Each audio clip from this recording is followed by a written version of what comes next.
കേവലം ഫർദുകൾ മാത്രം എടുത്ത് ചെയ്യാനുള്ളതല്ല നമ്മുടെ അമലുകളൊന്നും.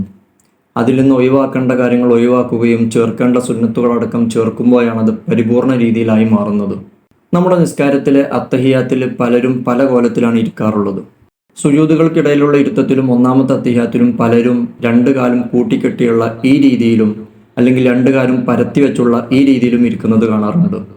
പക്ഷേ ഇടത് കാലിൻ്റെ മുകളിൽ ഇരുന്ന് വലത് കാലിൻ്റെ വിരലുകൾ ഖിബിലയിലേക്കാവുന്ന രീതിയിൽ മടക്കി നാട്ടിവെച്ചുള്ള ഈ രൂപത്തിലുള്ള ഇരുത്തമാണ് യഥാർത്ഥത്തിൽ അതിൻ്റെ സുന്നത്തായ രൂപം. മാത്രവുമല്ല അവസാനത്തെ അത്തഹിയാത്തിലും പലരും ഈ രൂപത്തിൽ ഇരിക്കാറുണ്ട്. അവിടെയുള്ള സുന്നത്തായ രൂപവും ഇതുപോലെ തന്നെയാണ്. പക്ഷേ ചെറിയൊരു വ്യത്യാസമുണ്ട്. ഇടത് കാലിൽ ഇരിക്കുന്നതിന് പകരം ആ ഇടത് കാല് വലത് കാലിൻ്റെ അടിയിലൂടെ പുറത്തേക്ക് ഇടുന്ന ഈ രൂപത്തിലാണ് അവസാനത്തെ അത്തഹിയാത്തിൽ ഇരിക്കേണ്ടത്.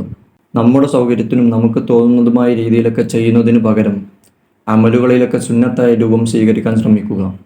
നിങ്ങളെ കൂട്ടുകാരിൽ ആരെങ്കിലും ഈ രൂപത്തിൽ ചെയ്യുന്നവരുണ്ടെങ്കിൽ ഇത് അവർക്ക് അയച്ചു കൊടുക്കൂ.